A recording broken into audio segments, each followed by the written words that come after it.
Bismillahirrahmanirrahim. Assalamualaikum warahmatullahi wabarakatuh. Perkenalkan, nama saya Raihan Fadil Suprapto dengan NIM A1 A1230085. Program Studi Administrasi Publik, Sekolah Tinggi Ilmu Sosial dan Ilmu Politik Samudera Indonesia Selatan. Video ini dibuat untuk memenuhi salah satu tugas mata kuliah Pendidikan Kewarganegaraan dengan dosen pengampu Bapak Rahman Rapandi, SPDI MSI. Baik, di sini saya akan mencoba menjelaskan terkait seputar tentang pendidikan kewarganegaraan. Langsung saja ke pembahasan.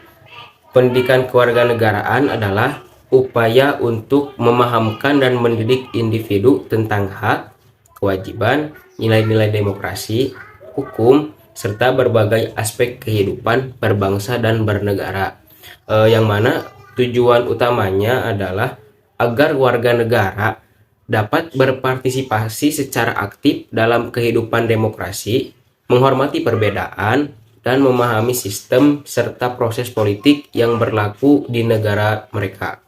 Nah, pendidikan kewarganegaraan juga mencakup pemahaman tentang sejarah dan perkembangan negara, konstitusi, sistem, pemerintahan, hak asasi manusia, pluralisme, toleransi, serta pentingnya menjaga keamanan dan perdamaian dalam bermasyarakat. Nah, melalui pendidikan ini, individu diharapkan dapat mengembangkan sikap dan keterampilan untuk menjadi warga negara yang bertanggung jawab, aktif dalam berpartisipasi dalam proses politik, dan mampu membangun masyarakat yang adil serta inklusif. Pendidikan kewarganegaraan juga memiliki beberapa peran penting terhadap masyarakat. Yang pertama, memupuk identitas dan keberagaman. Pendidikan kewarganegaraan membantu individu memahami identitas rasional mereka, serta menghargai keberagaman budaya etnis dan agama dalam masyarakat. Ini menciptakan kesadaran tentang kesatuan dalam keberagaman yang merupakan fondasi untuk harmoni sosial. 2. Membangun kemampuan berpikir kritis. Melalui pendidikan kewarganegaraan, individu diajarkan untuk menganalisis informasi, mengevaluasi argumen, dan mengembangkan kemampuan berpikir kritis.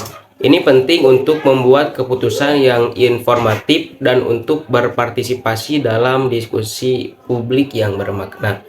3. Menggalakkan pemahaman tentang hak dan kewajiban global. Selain memahami konteks lokal, pendidikan kewarganegaraan juga memperkenalkan individu pada tanggung jawab global, seperti hak asasi manusia, internasional, perdamaian dunia, dan perubahan iklim.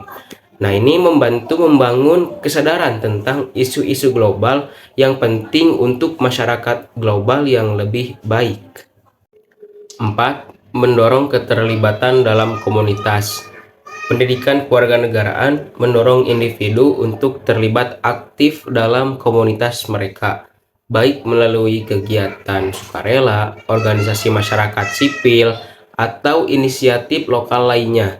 Ini memperkuat solidaritas sosial dan mempromosikan kolaborasi untuk mencapai perubahan positif. 5. Menyediakan alat untuk mengatasi tantangan sosial. Pendidikan kewarganegaraan memberikan alat dan strategi untuk mengatasi tantangan sosial seperti diskriminasi, ketimpangan, dan ketegangan sosial.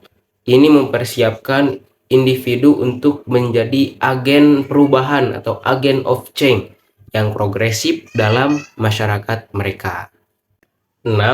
Memperkuat kepercayaan publik terhadap institusi dan proses demokratis. Melalui pemahaman yang lebih baik tentang institusi dan proses demokratis, pendidikan kewarganegaraan dapat memperkuat kepercayaan publik terhadap pemerintah dan lembaga politik. Ini penting untuk membangun legitimasi dan stabilitas dalam sistem demokrasi. Nah, dengan mengintegrasikan berbagai aspek ini, pendidikan kewarganegaraan membantu menciptakan warga negara yang tidak hanya kompeten secara politik, tetapi peduli terhadap kesejahteraan bersama, dan kualitas hidup yang lebih baik untuk semua. Pendidikan kewarganegaraan juga dapat dijelaskan melalui beberapa pendekatan dan fokus. Antara lain yang pertama, pemahaman nilai-nilai demokrasi.